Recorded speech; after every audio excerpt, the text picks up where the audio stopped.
Good morning friends. आज के video में हम सहायक संधि का ट्रिक बताएंगे। ये एग्ज़ाम में अक्सर पूछे जाते हैं और अगर याद ना रहे तो गड़बड़ हो जाता है, तो इसीलिए मैं सोच रहा हूँ कि इससे जुड़ा हुआ ट्रिक बता दूँ आपको। ठीक है, तो ट्रिक है कि एचएमटी या पेस्ट नहीं होता।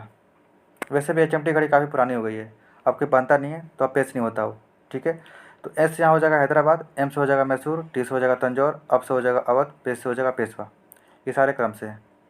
ठीक है, इसके आगे भी 4-5 हैं, लेकिन आपको मेनली इतना याद रखना है। सबसे लास्ट वाला बता दे रहा हूँ मैं, भरतपुर है वो सबसे लास्ट में। तो ऐसे याद कर लीजिएगा, इसको ऐड कर लीजिएगा कि एचएमटी अब पेश नहीं होता भारत में, भरतपुर सबसे लास्ट वाला हो जाएगा। ठीक है, जनरली अगर आपको इतना भी याद है ना तो ऑप्शन एलिमेंट हो जाएगा आपका। ठीक है, इससे जुड़ा हुआ कुछ एक्स्ट्रा इन्फॉर्मेशन देख लेते हैं। तो इसका जन्मदाता डुप्ले था, वहाँ विलेजली मत मार दीजिएगा, डुप्ले होगा, ये फ्रांसीसी गवर्नर था। कंसेप्ट यही दिया था शुरुआत में। इसका विस्तार सबसे ज़्यादा विलेजली किया था, और विलेजली का जो कार्यकाल था वो 1798 से लेकर 1805 तक था।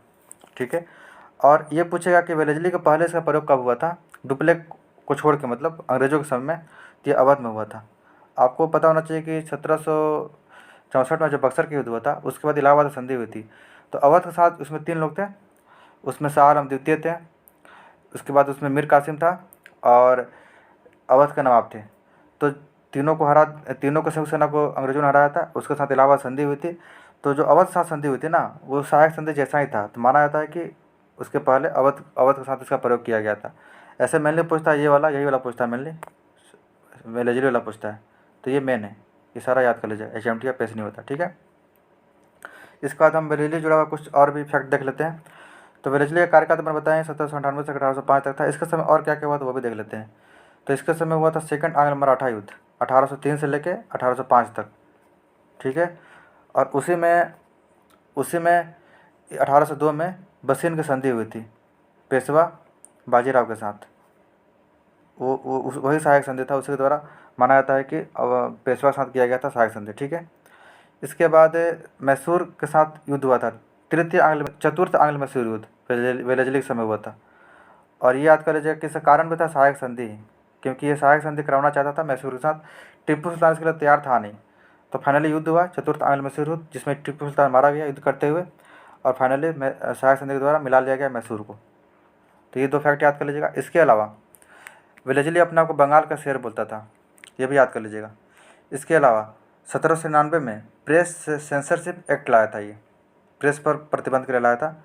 और बंगाल में नागरिकों के प्रशिक्षण के लिए, नागरिक सेवा के प्रशिक्षण के लिए फोर्ट विलियम की स्थापना किया था। ये यूपीएससी पूछा हुआ भी है, फोर्ट विलियम की स्थापना किया था। वहाँ पर दे दिया था ऑप्शन में, ऑर्थर वेलेजली दे दिया था। वहाँ ऑर्थर वेलेजली नहीं होगा, वहाँ लॉर्ड वेलेजली होगा। मैं आपको बता दे रहा हूँ कि ऑर्थर वेलेजली इसका भाई था। जब मैसूर के साथ युद्ध हुआ था, चतुर्थ आंग्ल मैसूर युद्ध, तो सेनापति ऑर्थर वेलेजली ही था उस समय। उस समय का जो गवर्नर जनरल था लॉर्ड वेलेजली, और इसका छोटा भाई जो था ऑर्थर वेलेजली, वह मैसूर जब युद्ध हुआ था, चतुर्थ आंग्ल मैसूर युद्ध, उसमें सेनापति था। तो दोनों भाई साथ साथ काम कर रहे थे। तो कन्फ्यूजन मत होइएगा यहाँ, कन्फ्यूज मत कीजिएगा यहाँ पर थोड़ा सा भी।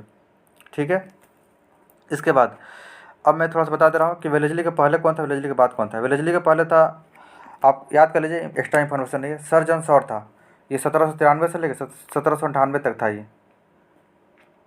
और इसके बाद जो था वो था आपका सर जॉर्ज बारलो, वो था 1805 से लेकर 1807 तक। तो ये दोनों याद कर लीजिएगा, आगे और पीछे, ताकि आप लोगों को दिक्कत ना हो। ठीक है, तो ये जो भी मैंने इन्फॉर्मेशन था, एक्स्ट्रा इन्फॉर्मेशन बता दिया आपको, इसके जुड़ा हुआ ट्रिक ही बता दिया। ठीक है, और अगर आपको भी कोई प्रॉब्लम हो किसी भी टॉपिक में मॉडर्न हिस्ट्री का, आपको लगता हो कि आपको याद नहीं हो रहा हो, जैसे कि कर्नाटक युद्ध, 3 कर्नाटक युद्ध हुए हैं, उसके साथ संधि हुई है, उससे कारण भी थे। इसके बाद आपका जो आंग्ल मैसूर युद्ध है 4, उसका आपको याद नहीं हो पा रहा है कौन सी संधि से समाप्त हुई थी। इसके अलावा डॉक्ट्रिन ऑफ लैम्स जो डलहौजी था, उसका ट्रिक अगर आपको याद नहीं हो रहा तो आप कमेंट कर दीजिएगा, मैं उससे जुड़ा हुआ ट्रिक बता दूंगा, और जो भी कंसेप्ट है वो भी बता दूंगा आपको, ताकि प्रॉपर क्वेश्चन जैसा भी आए, कंसेप्चुअल आए या फैक्चुअल आए, आपको प्रॉब्लम ना हो, आप आसानी से उसको सॉल्व कर लीजिएगा। ठीक है, आप कमेंट कर दीजिएगा। ठीक है फ्रेंड्स, और अगर आपको वीडियो पसंद आया तो उसको अधिक से अधिक शेयर कीजिए। अगर यदि आप मेरे चैनल पर नए हैं यहाँ पे, तो चैनल को सब्सक्राइब जरूर कर दें। ठीक है फ्रेंड्स, तो मिलते हैं अपने अगले लेक्चर में, तब तक के लिए धन्यवाद।